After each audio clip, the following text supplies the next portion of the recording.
আজিৰ ৰেচিপি আমাৰ গাহৰিৰ মাংস, গতিকে চাই থাকক কেনেদৰে আমি বনাওঁ। বৰ্তমান আমি কাটি আছো পিঁয়াজ। পিঁয়াজ চাওক, পুৰা সৰু সৰু টুকুৰাকৈ পিঁয়াজবোৰ কাটি ল'ব লাগিব ফাৰ্ষ্টতে। পিঁয়াজ চাওক, দ্বিতীয়তে আমি কাটিম বিলাহী, আৰু বিলাহীটো অলপ টুকুৰা টুকুৰকৈ ডাঙৰ এটা চাইজত ৰাখি লওক।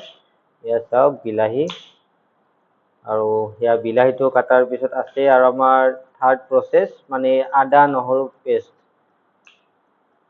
চাওক, বিলাহী এনেদৰে ডাঙৰ ডাঙৰকৈ টুকুৰা টুকুৰকৈ কাটি ল'ব।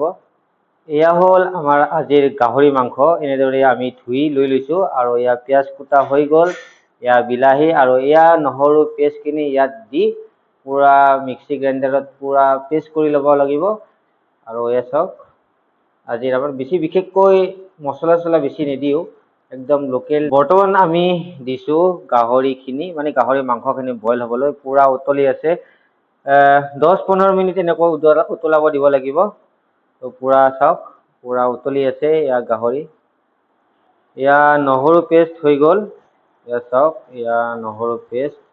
এতিয়া গৰম কেৰাহীত অকণমান তেল, কাৰণ গাহৰিততো তেল থাকে, বেছি তেল দিব নালাগে, অকণমান দি দিলোঁ।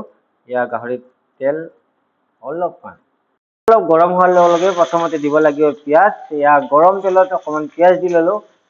কাৰণ বিশেষকৈ নিদিওঁ কাৰণে পিঁয়াজটো অলপ বেছি কৰি দিম। এয়া চাওক, 200 গ্ৰাম মান পিঁয়াজ দি দিলোঁ।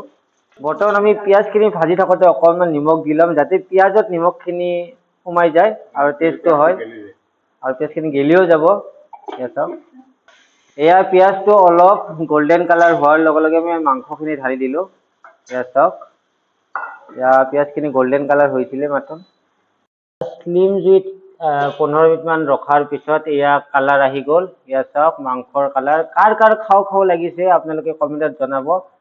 এয়া মাংস এতিয়া অকণমান আৰু লাৰিব লাগিব, প্ৰায় আৰু 5 মিনিট পিছত আমাৰ হৈ যাব। এইটো হ'ল আমাৰ আজি ভাজি।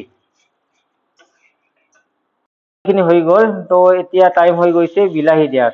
গতিকে এয়া অকণমান বিলাহী দি ল'লোঁ। এয়া চাওক, আৰু বিলাহীখিনি অলপ সিজিবৰ কাৰণে অলপ লৰাই দিলোঁ। আৰু লৰাই দিয়াৰ পিছত আৰু অলপমান টাইম অকণমান পানী দি ঢাকন দিব লাগিব। এয়া চাওক, বিলাহী আমি লাৰি আছোঁ, মাংস আৰু বিলাহী একেলগে। আমি আলু দিয়া নাই, অকল পিঁয়াজ দিছোঁ, আদা নহৰু দিছোঁ। প্ৰায় 15 মিনিট পিছত এয়া হ'বৰ টাইম হৈ গ'ল, আৰু এতিয়া আমি ইয়াত দিম এয়া আদা নহৰুৰ পেষ্ট। এয়া চাওক, বেছিকৈ দিব নালাগে, এটা সোৱাদ যাতে হয় তাৰ কাৰণে অলপ দিলে হৈ গ'ল। অলপমান লৰাই দিছোঁ আৰু কিছু সময় কেৰাহীত ঢাকন দি থোৱাৰ পিছত এয়া ফাইনেলি আমাৰ আজিৰ গাহৰিৰ মাংসখিনি হৈ